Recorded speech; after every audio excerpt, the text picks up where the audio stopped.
Tere, kallid EcoAdvice'i webinaride kuulajad, vaatajad. Mina olen Anton, EcoAdvice'i tegevjuht ja me jätkame meie webinaride seeriaga, millega me alustasime COVID-i ajal. Suvi möödus, nüüd tuleb teha tööd ja nagu varem oligi, meiega räägib täna, meie külas täna on 3 inimest, Tõnu Tompark, kinnisvaraanalüütik, siis digitaalehituse klastri esindaja Indrek Wimberg ja Remato ehitustarkvara tegevjuht Maris Lehtmets. Kõigepealt räägime Tõnuga kinnisvaraturust, mis on viimase paari kuuga kinnisvaraturul on toimunud.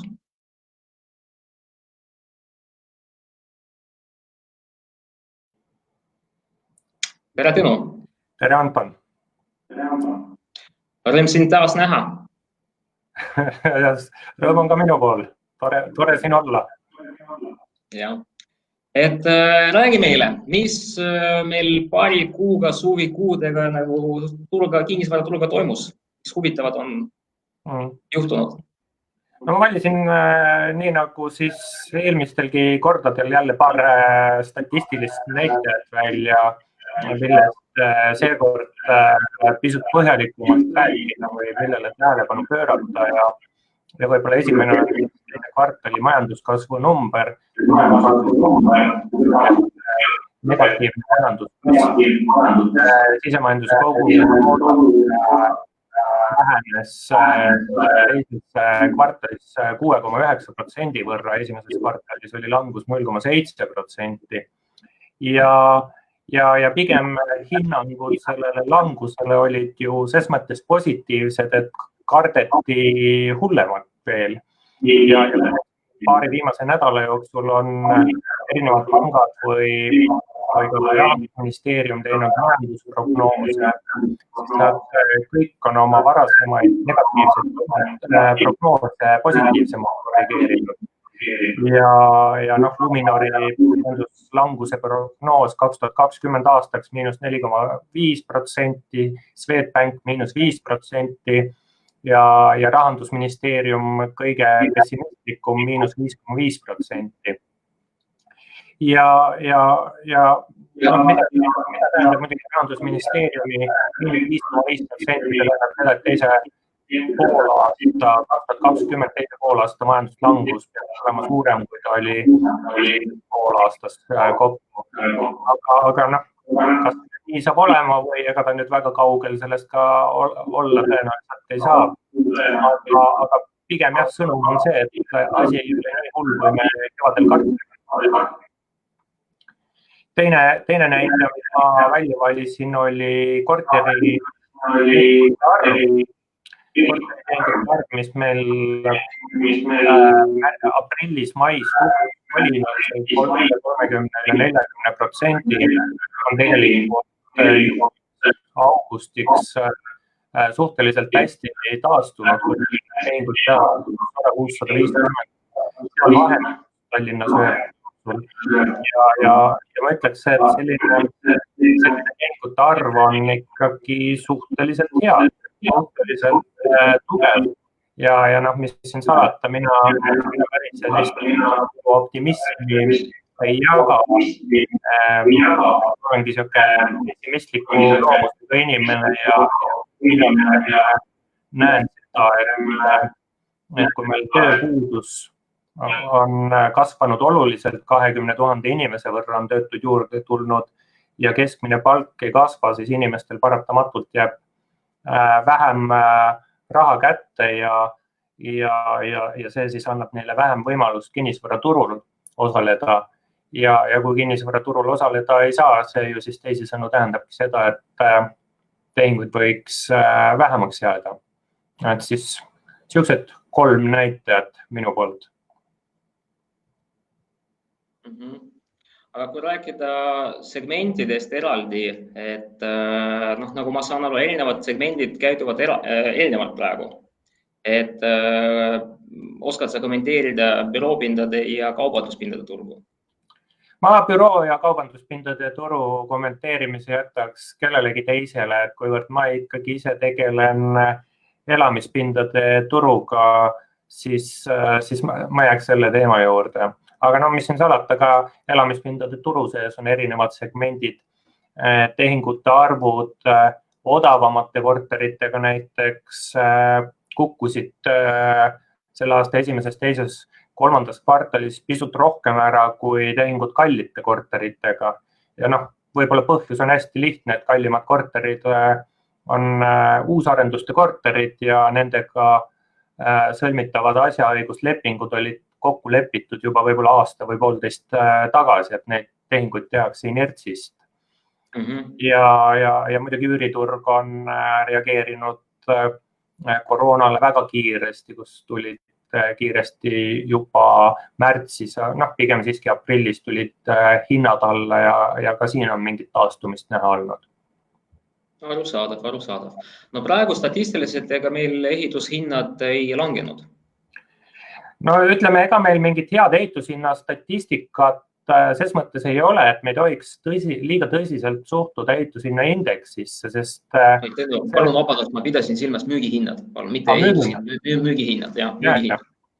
Et kui sa nüüd müügihindade all pead silmas pakkumiste hindasid, siis need pigem on jäänud paigale, rääkides kas uutest korteritest või ka vanematest korteritest. Vanemate korterite pakkumiste hinnad on ikkagi pisut allapoole tulnud. Kui me räägime tehinguhindadest, siis tehinguhinnad on, ütleme niimoodi, rohkem mõjutatud on olnud vanemate korterite hinnad, kui me vaatame just sõjajärgseid, ütleme nõukogude aegseid kortereid, siis nende hinnad on ikkagi tulnud selgelt allapoole. Teises kvartalis tulid allapoole ja kolmandas kvartalis natuke kasvasid, aga jäid siis allapoole selle aasta esimesest kvartalist. Kolmanda kvartali andmed selgelt on alles poolikud, alles esialgsed. Ja vähem on mõjutatud uute korterite tehingute hinnad. Nii et kui siin üks pealkiri kuskil oli, üks kommentaar, et hinnalangus pole näha, siis pilk statistikale, nõukogude aegsete korterite statistikale ja kui esimeses kvartalis, niimoodi ma vaatan, ütlen kohe, oli näiteks 1940. kuni 70. valminud korterite keskmine tehinguhind 1800 eurot ruutmeetris, siis teises kvartalis oli see näiteks 1650 ja kolmandas 1750, ehk siis tuli langus üle 150 euro ja tõus 100 eurot. Nii et on näha küll. Ja võib-olla hinnalangus isegi tänases mõttes ei ole niivõrd oluline, et oluline on see, et varasem püsiv hindade tõusutrend on täna peatunud ja seda on siis näha nii üksikute vanusesegmentide kui ka turu keskmiste hindade juures. Teise kvartali keskmine tehingute hind Tallinnas oli 2110 eurot, kolmanda kvartali esialgne keskmine hind on 2031. Ikkagi allpool. Tegelikult ütleme viimase, COVIDile eelneval ajal need hinnad on kasvanud ka suuremas osas, et see hindade struktuur või tehingute struktuur oli niisugune, et nende uute arenduste osakaal oli mingi 30% paiku. Et edaspidi võib eeldada, et uute arenduste osakaal võiks väheneda või kuidas sa arvad? No ütleme, eriti lihtne on prognoosida minevikku.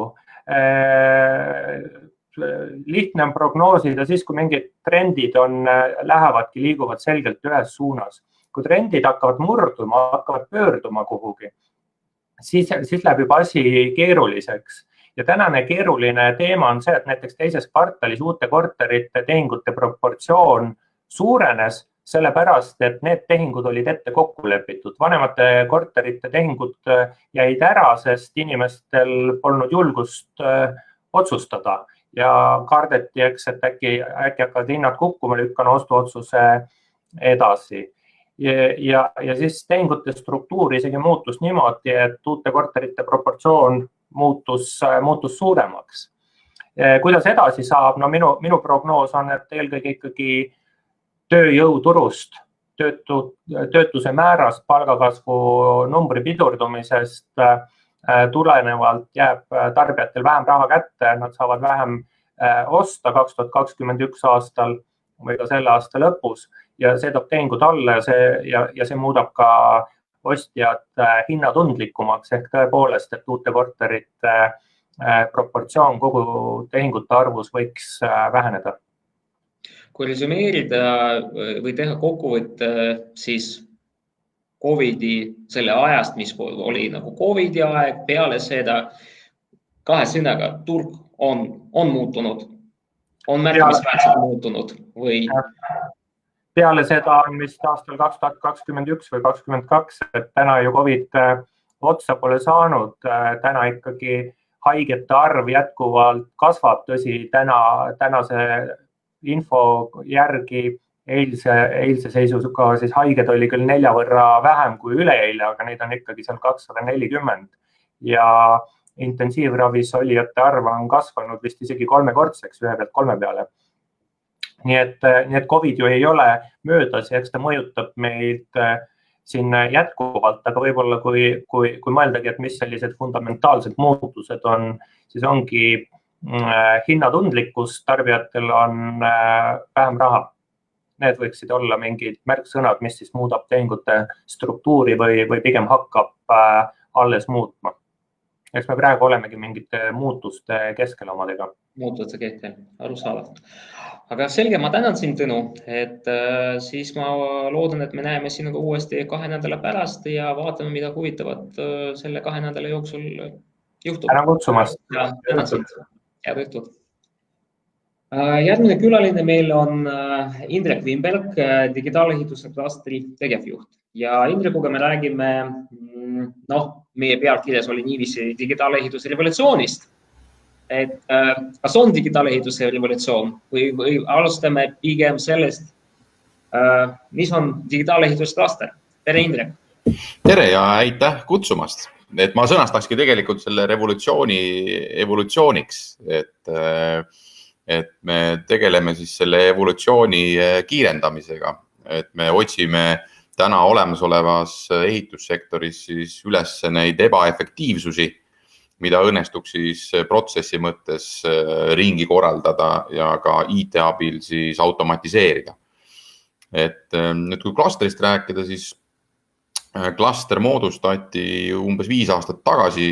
See initsiatiiv tuli siis nii Majandus-Kommunikatsiooniministeeriumi poolt kui ka erasektori ettevõtete poolt.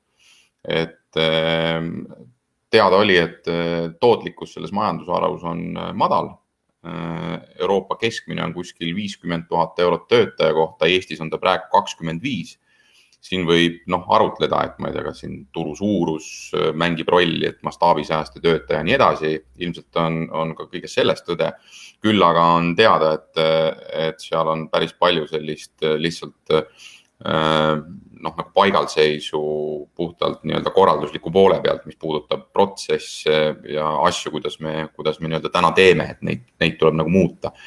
Ja klastris me siis otsimegi üles neid kohti, mida muuta, kutsume neid muutusi esile ja siis kiirendame neid. Meil on kokku 44 liiget, kõik Eestis teada tuntud nimed. Nad on siis kõik üle ehitise elukaare, alustades seal arhitektidest, projekteerijatest, ehitajatest, kinnisvara haldajatest, omanikest ja nii me tegutseme.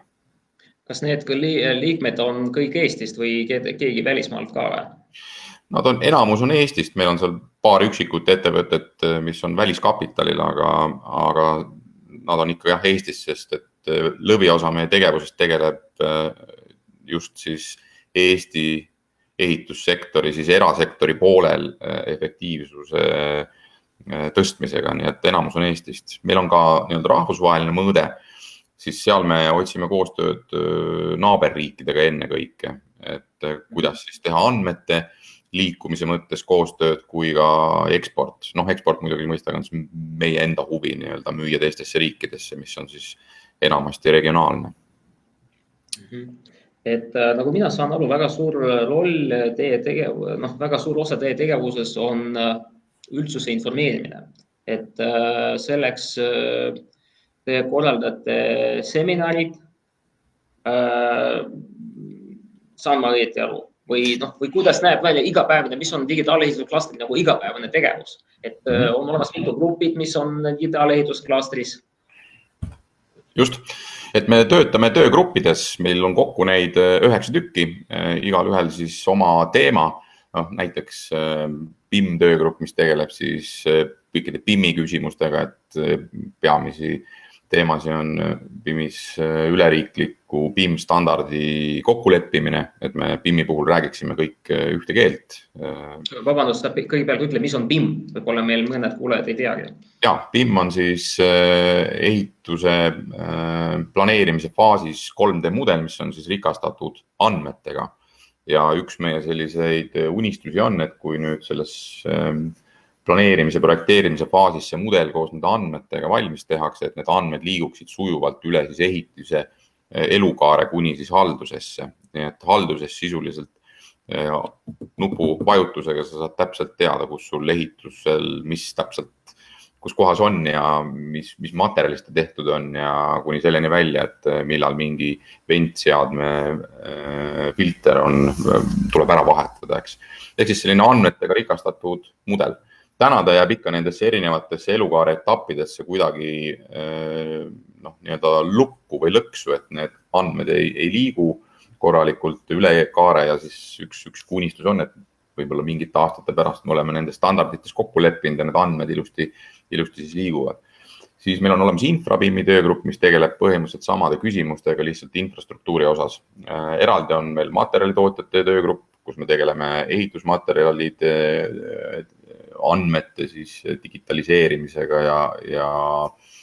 ja elukaare rikastamisega siis materjalitootjate andmetega. Siis meil on eraldi andmete töögrupp, mis siis üleüldse laiemalt tegeleb ehitusvaldkonna andmetega, otsime kohti, kus andmetega saaks sealt uut väärtust luua. Siis on eraldi eksporditöögrupp, kus me räägime ekspordist, ennekõike siis sellisel ühisest ekspordist, kus me jällegi pakume lahendusi siis kogu ehitise elukaare üle.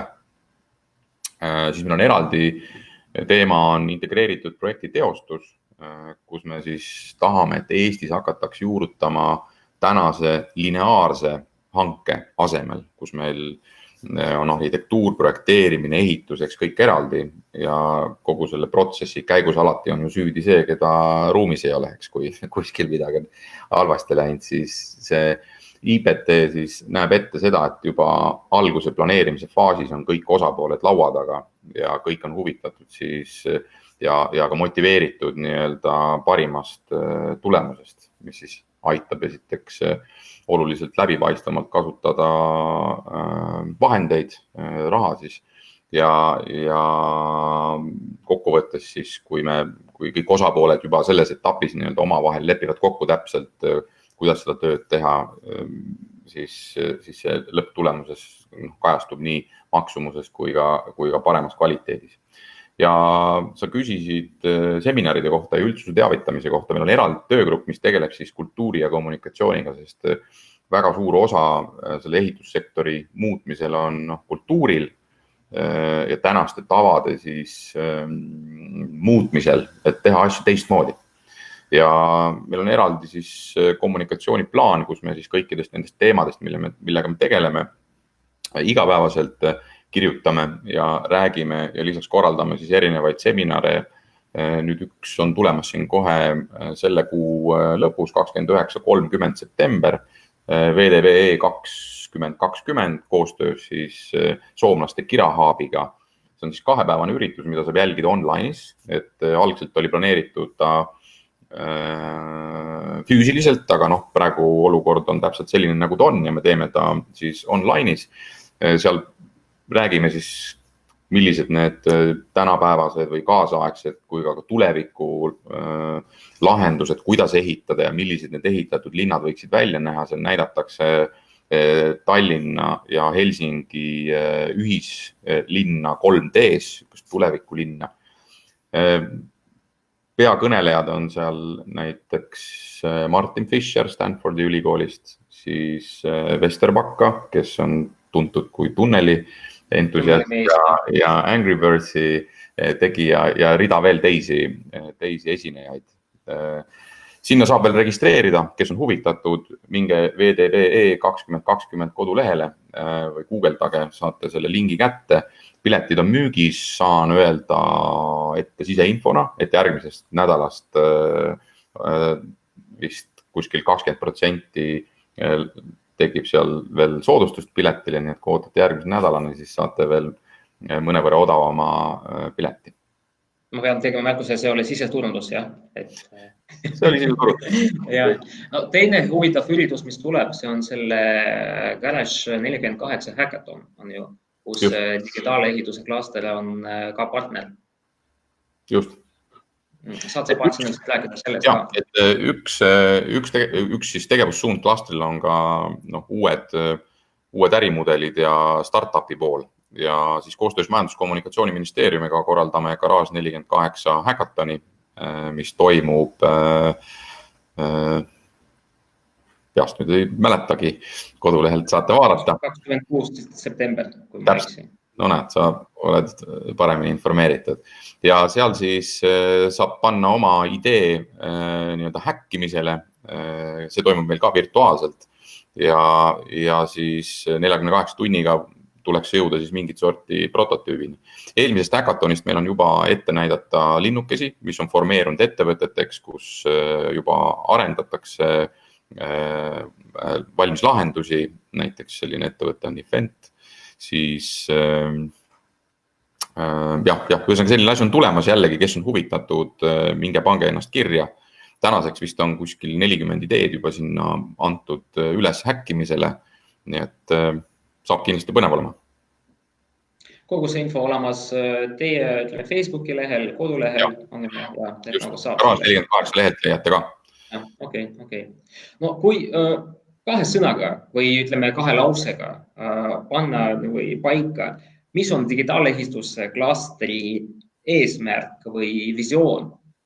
Ja, no see suur visioon on see, et panna Eesti ehitusinnovatsioon maailmakaardile, nii nagu meil on teised infoühiskonna teemad täna on maailmakaardil, kui me võtame e-tervishoiu, võtame digiallkirja, e-valimised, e-residentsuse, et Eesti ehitussektori e-teenused võiksid olla täpselt sama tuntud, aga esmalt tuleb nad ära teha, eks, ja neid me siis tegemas oleme. Nagu ma ütlesin, meil on 3 siis põhisuunda, üks on siis seesama tootlikkuse efektiivsuse tõstmine just digivahendite abil, on see siis nii-öelda traditsioonilistes ettevõtetes või siis uued startupid, näiteks nagu Madis Lehtmets räägib Rematost kohe, kuidas nemad organiseerivad ehitusobjektil tööd oma lahendusega, et meil tekiks selliseid asju, mis siis nii-öelda maailmaturul või maailmas pilku püüaksid. Teistes sektorites meil need on olemas, eks.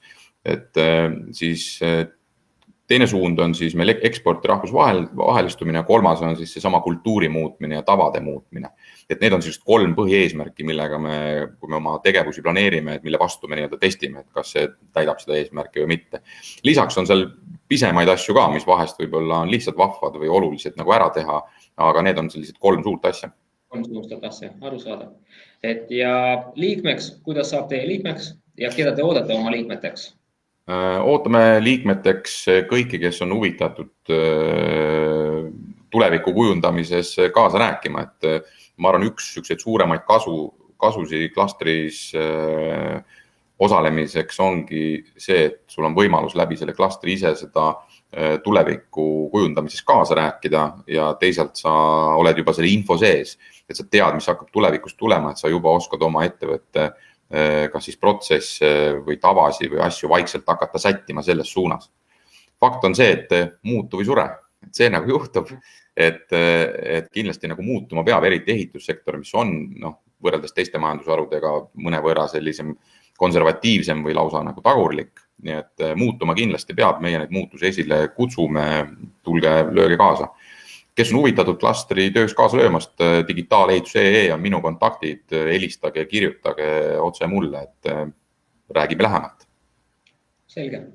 Aga ma tänan sind, Indrek, et oli huvitav kuulda, et me näeme sinuga nii konverentsil kui ka Garage 42, on ju, et 8. Et siis tänan, et leidsid aega millega rääkida digitaalehitusklustrist. Aitäh kutsumast ja näeme jälle. Jah, näeme. Head õhtut. Head õhtut. Ja meie viimane külaline on Madis Lehtmets, ehitustarkvara Remato. Tere, Madis. Tere. No, Madis, ma ei küsi sinu käest, kuidas sul läheb. Ma juba nagu siin paar päeva ajakirjanduses oli, et sul läheb väga hästi.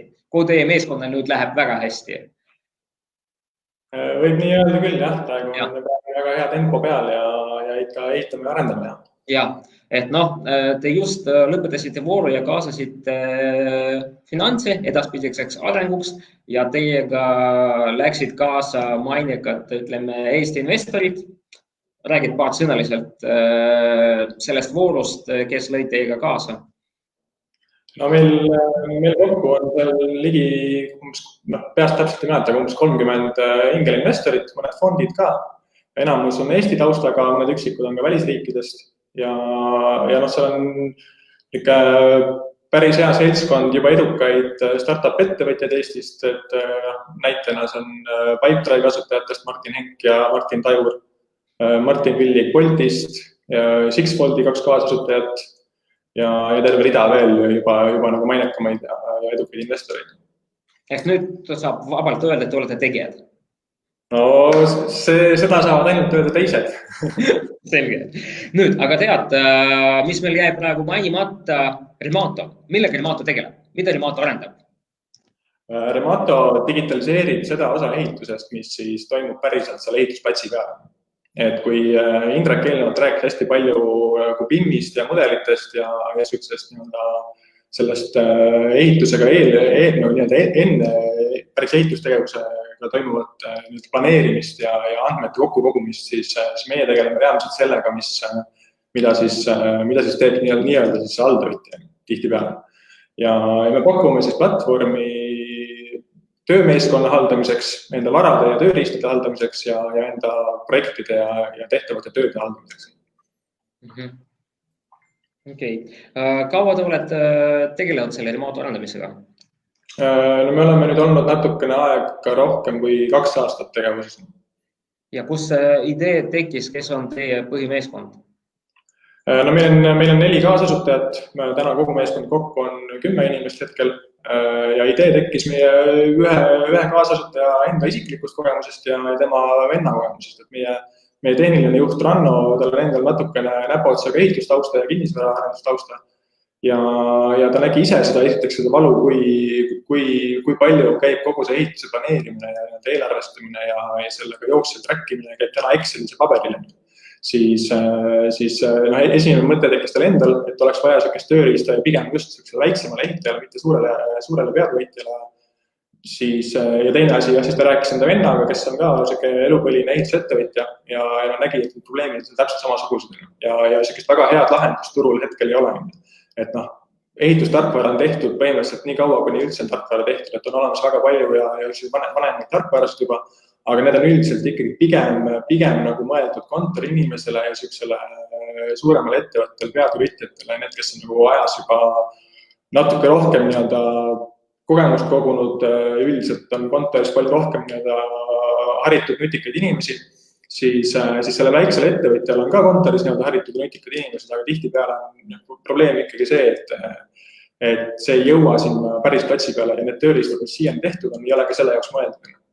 Siis sealt tekkis see mõte ja hakkasime arendama seda kohe niimoodi, et kui meil tarkvara valmiski ei olnud, siis meie müügimees Toomas Savisaar läks põhimõtteliselt kohe juba väga varajase, isegi mitte prototüübiga, vaid pildiga mingist asjast, mis hakkab varsti tekkima, läks sellega juba lehel, jah? Ta oli kuvatõmmis screenshot, lihtsalt läks sellega esimeste ettevõtjate juurde oma kogemuse pealt ja näitas, mis me teeme, mida me teha tahame ja küsis tagasisidet ja siis sealt tekkis terve ports esimesi selliseid innukaid ettevõtjaid, kes meid aitasid sisendada ka rohkem, et mis on need päris vajadused ja probleemid seal platsi peal. ja sealt tulid ka esimesed makstud kliendid. Ja praegu tegutsete ainult Eestis või tegutsete mujal ka või? Me oleme, nende lõviosa klientidest on Eestis, aga me oleme juba praegu Soomes ka ja meil on ka esimene müügimees Soomes, kes hakkab nüüd Soome turuga aktiivselt tegelema ja suures pildis me ikkagi ehitame täie hingega globaalset ettevõtet ja meie nüüd lähima järgmise 6–12 kuu eesmärk on kindlasti jalg saada ukse vahele mõnel suuremal globaalsel turul. Okei. Mitu klienti teil praegu on? Kui see ei ole saladus, ma ei tea, kui see on avatud info. Umbes täpselt 120 klienti. 120 klienti. Ja kas, kui niiviisi vaadata, need on, ütleme, niisugused, kui vaadata käibe järgi, et need on väiksemad ehitusettevõtted, näiteks kuni 2 miljonit käivega või niisugused ettevõtted käivega 2–10 miljonit või suuremad või? Meil on erinevaid, et meil on keskmine, ma arvan, et keskmine ongi seal umbes 2 miljonit võib-olla see aasta käive. Et mõned on väiksemad, võib-olla miljon käivad, mõned on ka suured, kellel on mitukümmend miljonit. Aga pigem meie segment ja see meie sihtgrupp, keda me ka tegelikult kõige rohkem teenindame ja keda me eelkõige otsime, ongi väike ja keskmine ettevõtja, mitte suur ettevõtted. Selge. Aga mida te näiteks, kui te kaasasite investorid, kas te vaatasite ainult raha või te vaatasite mingit sünergiat, et need investorid, kes tulid teiega pardale, et nad saaksid pakkuda teile ka oma teadmised lisaks ka? Kuidas see protsess käis? Üldiselt ideaalis alati, kui ma selle ringi käigus nüüd, kui meil saime 30 investorit pardale, siis tegelikult ma rääkisin kokku umbes 3 korda rohkem, see on mingi 100–120 investorit, kellega ma rääkisin ja nende hulgas ikkagi alati kõige olulisem on see, et raha on tore ja seda on vaja ja seda justkui esmapilgul alati minnakse otsima, aga kõige olulisem on ikkagi leida targad investorid, kes lisaks rahale suudavad sind aidata kas siis tootega või äriga, turgudega ja õnneks meil õnnestus saada väga suur valik erineva kogemusega ettevõtjaid. Meil on isegi 4 enda maksvat klienti, kes meil tulid investoriks, siis meil on erinevaid kinnisvara taustaga inimesi, meil on müügitaustaga inimesi, on edukaid tehnoloogiaettevõtjaid ja siin turundust ja väga mõnusalt kirju seltskond, kes erinevate suundade peal meil kindlasti oskavad edaspidi ja on juba praegu aidanud ja kindlasti aitavad edaspidi. Siis minu viimane küsimus sulle, millal teist saab ükssarvik? See on väga hea küsimus. Loodame, et varsti. Aga selles mõttes reaalsus on see, et ükssarvikuks saamine ei ole niisama näljas, et sinna tuleb panna mitte ainult raha, vaid meeletult palju energiat ja selle jaoks ma arvan, et eduka startupi ehitamiseks kõige olulisem ongi, ei ole isegi nii oluline see idee ja ei ole nii oluline rahastus, kõige olulisem on meeskond ja teostus. Et tuleb kõvasti tööd teha ja küll siis see ükskord tuleb, kui see tulema peab. Selge. Samad sõnad kehtivad tegelikult ka, ütleme, teiste ettevõtete puhul on ju mitte ainult startupide puhul, ega meeskond ja teostus on. Ma tänan sind, Madis, oli huvitav kuulda, ma soovin sulle edu ja ikka loodame, et varsti saabki, kuulame sinust või Ilmatos kui ükssarvikust on ju. Aitäh! Tänan sind, head õhtut! Nüüd külalistega kõik. Ma õhtul ei kuluta liiga palju teie aega, et viimase paari kuu jooksul, mis huvitavad minu arvates kinnisvaraturul oli, läks paremini kui eeldati, tegelikult nii majanduses kui ka kinnisvara. Küll, kui me vaatame erinevad, mis me tõime ka partneriliselt arvutasime, on ju, et erinevad kinnisvaraturu segmendid, et seal on olukord natuke erinev, et ütleme, kaubanduses on kõik on okei, et lühiajaline üür, korterite lühiajaline üür, seal ei ole midagi head, et elukondlik üür, jah, hinnalangus oli, aga olen kuulnud vasakult ja paremalt, et ikka praegu hinnad on jõudmas vanale tasemele. Ehk see langus, mis oli, see oli niisugune nagu ajutine nähtus ja see võikski olla seotud sellega, et need Airbnb ja Bookingu korterid tulid turule, Tallinna turule. Ja mis mõjutaski ajutiselt hinda. Mis puudutab uute arenduste hinda, siis seal ei ole näha, et oleks mingi hinnalangus. Et jah, mõned arendajad pakuvad allahinnused, näiteks parkimiskoht või köök hinnas, aga see on tegelikult oli ka varem. Ehk jah, mõned projektid olid nagu peatati, samas paljude projektidega taas alustati, ütleme nii. Olen kuulnud, et ikka ehitajatel hetkel tööd väga palju eelarvestamisega, et eratellijad küll veel ei telli, nende tellimuste maht on langenud küll, aga eratellijad küsivad hinnapakkumise, et saada aru, kas on õige aeg tellida või lihtsalt teatud mõttes nagu testivad turgu. Ja mis on huvitav, on ka kuulnud ka omanikujarvalve ettevõtete käest, et nende käest küsitakse ka päris palju pakkumisi. See tähendab seda, et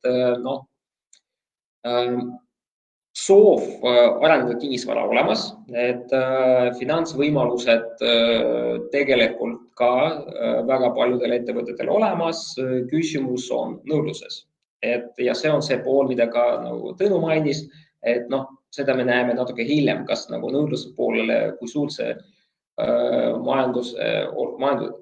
meie majanduse olukord nagu osutab mõju nõudlusele. Veel huvitavatest asjades oli Big Banki kampaania. Et see on, kes ei tea, et Big Bank tuli välja niisuguse pakkumisega eraklientidele, et kui ma eksin, siis 20 aasta jooksul kliendid saavad maksta ainult, vist oli 20 aasta jooksul, kliendid saavad maksta ainult intressid. Ja alles peale 20 aasta möödumist hakatakse maksma tagasi põhiosa. Eesti jaoks on uudne toode, aga tegelikult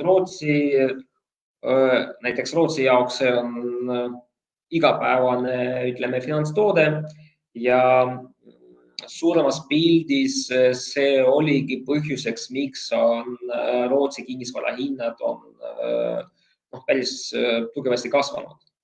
Ehk Big Banki initsiatiiv on väga huvitav selles mõttes, et kas teised pangad lähevad sellega kaasa, ei lähe. Ja ma arvan, et kui teised pangad lähevad sellega kaasa ka, siis võib osutada päris märkimisväärset mõju kinnisvara hindadele. Et veel ehitajad, nagu ma ütlesin, ehitajatel on väga palju tööd praegu eelarvestamisega. Mõned ehitajad ütlevad, et tööd on piisavalt, mõned ehitajad ütlevad, et hetkel tööd on, aga näiteks kevadel on tööd oluliselt vähem või üldse ei ole. Ehk tuleb, see sõltub ettevõttest. Et üldiselt meie EcoAdvice'i tegevuse kohta meil on 5 maja, kas ehitusloaga või 5 projekti, kus on ehitusluba juba olemas või vot see tuleb ja me oleme alustanud ettemüügiga, et ma ütlen nii, täitsa okei. Alati võiks olla parem, aga me näeme, et nõudlus olemas, kliendid olemas, broneeringud tulevad, et business as usual. Ehk tänaseks on kõik, et vaatame, kuidas meie kinnisvara ja majandus areneb edasi ja usun, et kohtume 2 nädala pärast. Tänan teid ja head õhtut!